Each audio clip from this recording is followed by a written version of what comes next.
ज्यावेळेस आपण ग्रामपंचायत असो, पंचायत समिती असो, जिल्हा परिषद असो, या आमदारकी असो, ज्यावेळेस आपण निवडून येतो तर पहिल्या वर्षी आपण कोणतं काम करावं? पहिल्या वर्षी शिक्षण आणि स्वच्छता यावर आपण भर द्यावा, जेणेकरून गावातील सर्व मुलांना शिक्षणमध्ये नाही का शिक्षण शिकण्यासाठी प्रवेश द्यावा. त्यानंतर अभ्यासिका म्हणजे स्टडी रूम हे तयार करून द्यावा. त्यानंतर नाही का गावामध्ये नाही का स्वच्छता मोहीम सुरू करावं आणि लोकांना गावामध्ये दारूबंदी, व्यसनमुक्ती सोडवण्यासाठी विशेष करून गावामध्ये दारूबंदी आणि व्यसनमुक्तीवर कार्यक्रम राबवावा. आपण ज्यावेळेस निवडून आलो तर दुसऱ्या वर्षी आपण काय करावा? दुसऱ्या वर्षी पिण्याचं पाणी आणि वीज यावर आपण काम करावं. जसं पिण्याचं पाणीचं व्यवस्था करावं, म्हणजेच बोरवेल, टाकी. आपल्या गावामध्ये जर पिण्याचं पाणी एकदमच कमी प्रमाणामध्ये असेल तर बोरवेलची सुविधा आपण तत्काळ पंचायत समितीमार्फत, जिल्हा परिषदमार्फत या आमदारकीमार्फत करावा.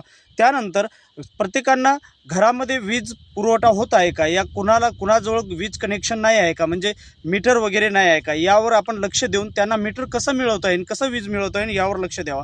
आणि 3 नंबर म्हणजे स्टील्स लाईट, म्हणजे आपल्या गावामध्ये ज्यावेळेस रस्त्याच्या कोणत्यानं आणि गावामध्ये ज्यावेळेस अंधार होतो त्यावेळेस स्टील लाईट लावण्याचं आपण काम करावा. हा दुसऱ्या वर्षी पाणी आणि वीजवर आपण काम करावा. तिसऱ्या वर्षी आपण काय काम करावा? जर आपण ग्रामपंचायत सरपंच, सभापती या आपण जिल्हा परिषद अध्यक्ष असाल तर तिसऱ्या वर्षी आपण रस्ते आणि घरे. आता यामध्ये बघा, गावामध्ये जाणारे रस्ता ही जोडलेली आहेत का? जर कच्ची असेल तर आपण जिल्हा परिषद मार्फत आपण हे काम करून घेऊ शकता.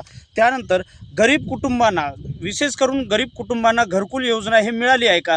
बरं, ज्यांना मिळाली आहे त्यांची यादी तर आपल्याकडे असते, परंतु ज्यांना मिळाली नाही याची एक नवीन यादी बनवून आपण पंचायत समिती लेवलवर आपण पाठवावा. त्यानंतर गावामध्ये शौचालय मुक्त आहे का? शौचालय योजना पूर्णपणे आपण राबवलो का? आणि लोक शौचालयाचा वापर करतात का? यावर विशेष आपण लक्ष द्यावा. हे आपलं तिसऱ्या वर्षीचं काम आहे. पण चौथ्या वर्षी काय होणार? म्हणजेच ग्रामपंचायत सरपंच असो, या पंचायत समिती सभापती असो, या जिल्हा परिषद अध्यक्ष असो, सर्वांचं कार्य काय आहे या एकमेव आपलं बोला की भाऊ या यूट्यूब चॅनलच्या माध्यमातून आपण दाखवण्याचा प्रयत्न करत असतो. यासाठी आपण चॅनलवर नवीन असाल तर चॅनलला लाईक करा, सबस्क्राईब करा आणि इतरांना शेअर करा. मित्रहो, चौथ्या वर्षी आपण काय करायचं? रोजगार आणि व्यवसाय हे कसं आपल्याला जनतेला मिळवून देता येईल यावर आपल्याला विशेष करून प्रयत्न करायचा आहे. म्हणजेच युवकांना कौशल प्रशिक्षण म्हणजेच स्किल ट्रेनिंग हे देण्याचा आपण प्रयत्न करावं. त्यानंतर महिलांना बचत गट तयार करण्यासाठी प्रोत्साहन द्यावं, की प्रत्येक गावामध्ये बचत गट असणं खूप अनिवार्य आहे, कारण बचत गटामार्फत छोटे मोठे आपण उद्योग व्यवसाय आपण करू शकतो. त्यानंतर गावामध्ये जसे की दूध डेअरी, शेळीपालन, कुक्कुटपालन, जसे छोटे मोठे किराणा दुकान व असेच गावामध्ये रोजगार उपलब्ध करून देण्यासाठी विशेष करून आपण कार्यक्रम राबवावा. हे आपलं चौथ्या वर्षीचं कार्य आहे. प्रत्येक वेळेस मी नाही का टप्प्याटप्प्यानं काम करण्याचं प्रत्येक मी मार्गदर्शन या यूट्यूब चॅनलच्या माध्यमातून घेत आहो. पंचायत राज विषय असो, या संविधान विषय असो, या गावातील विकास असो, या गावामध्ये समस्या असो व विद्यार्थ्यांमध्ये शिक्षण, सर्व प्रकारचं व्हिडिओ मी या चॅनलच्या माध्यमातून दाखवत आहे. तर त्यासाठी आपण या चॅनलवर नवीन असाल तर चॅनलला लाईक करा, सबस्क्राईब करा आणि शेअर करा.